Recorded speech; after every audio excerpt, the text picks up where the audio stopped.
Jackson woke up to the sun peeking through his old curtains. The 13-year-old boy stretched his tall frame. Reaching the end of his small bed, he sat up, rubbing his eyes. The smell of must and old laundry filled his nostrils. It was time for another day. Jackson moved quietly through the apartment, careful not to wake his grandmother. He could hear her snoring in the other room. She'd had a late shift and needed rest. In the small kitchen, Jackson made breakfast. He could do it with his eyes closed. 2 slices of bread, margarine, and cinnamon sugar. It was all they could afford. As the kettle whistled, Jackson's grandmother came into the kitchen, still sleepy. "Morning, baby," she said, kissing his head. "Morning, Nana," Jackson replied, pouring her coffee. "Toast is ready." She smiled tiredly, her eyes crinkling. "What would I do without you?" Jackson shrugged, trying to hide the weight of responsibility on his shoulders. "Probably starve," he joked. Jackson gathered his school things as his grandmother ate. His backpack was worn out, and his notebooks were made of recycled paper. But it was what he had, and he was determined to make the most of it. He walked to school through their Phoenix neighborhood.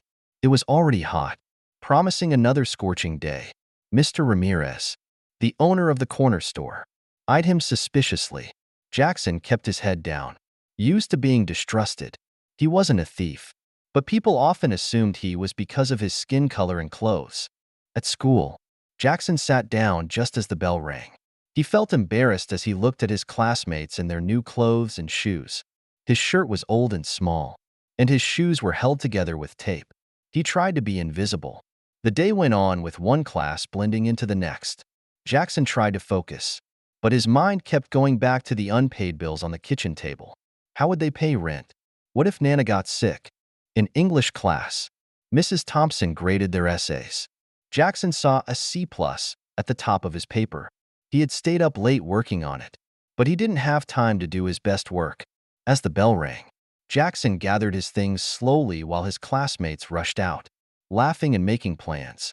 For a moment, he imagined what it would be like to join them, to not have to worry about anything. But he had to face reality. He had chores waiting for him at home. The walk back felt long. The pavement glowed with heat, and Jackson's shirt stuck to his back with sweat. He saw a "Help Wanted" sign in the window of the local supermarket. Hope flared in his chest. This could be the answer to their money problems. But the age requirement was 16 and up. He walked with his shoulders slumped. Jackson dropped his backpack by the door and went straight to the kitchen. He got the ingredients for pasta for dinner. As he stirred the boiling noodles, he thought about money.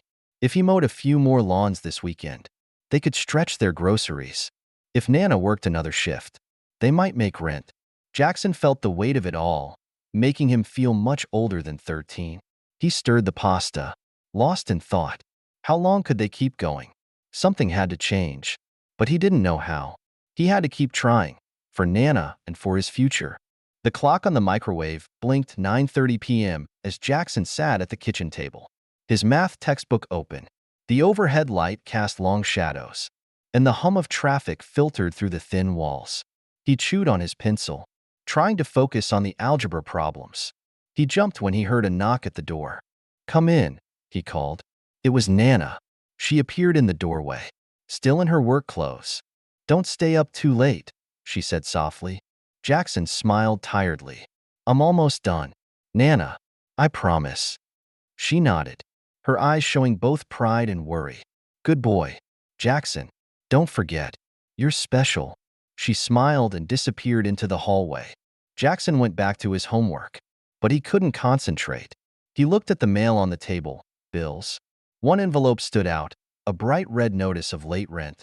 It made him sick. Jackson sighed and took the notice. The message was simple: pay up or leave. He closed his eyes and remembered 6 years ago. He could still see his mother's tear-stained face as she hugged him goodbye. "I'm sorry," she whispered. "I can't do this anymore." Then she was gone, leaving him with Nana and a heart that never healed. Jackson shook his head and pushed the memories away. He couldn't think about the past. He had to focus on the future and find a way out of poverty. He saw a crumpled brochure under his textbook. It was for the local university's medical school. Jackson smoothed out the brochure with gentle hands. The smiling faces of doctors and medical students looked back at him, full of promise.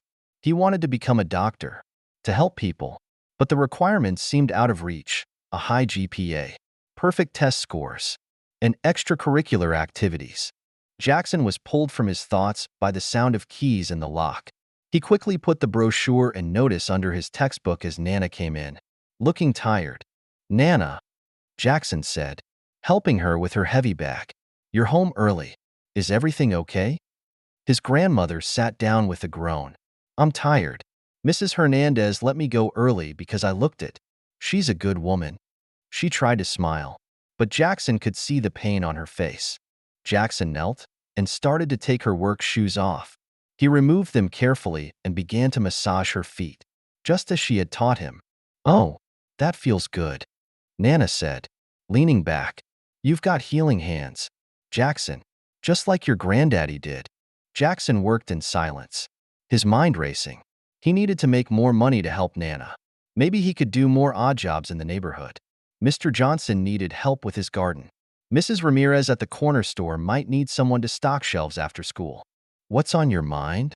Nana spoke softly. "You look worried." Jackson hesitated, not wanting to burden her, but he felt the weight of the situation.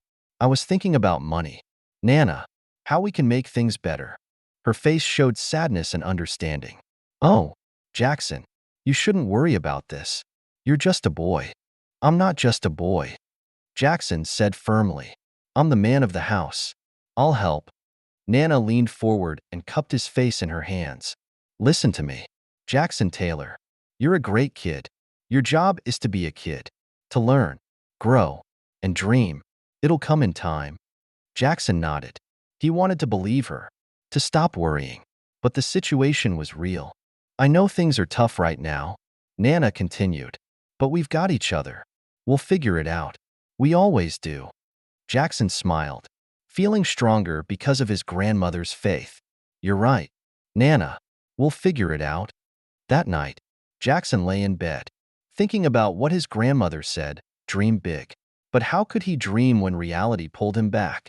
He turned and looked at the desk in the corner of his room. In the dim light, he could see the edge of the medical school brochure under his school books. Jackson got out of bed and went to the desk. He took the brochure and smoothed it out. He imagined wearing the white coat, helping people, and making Nana proud. It wouldn't be easy. Nothing in his life had ever been easy. But as he climbed back into bed, the brochure tucked under his pillow, Jackson felt hope. If he worked hard and never gave up, he could make his dream come true. As he fell asleep, Jackson thought about the future he was going to build.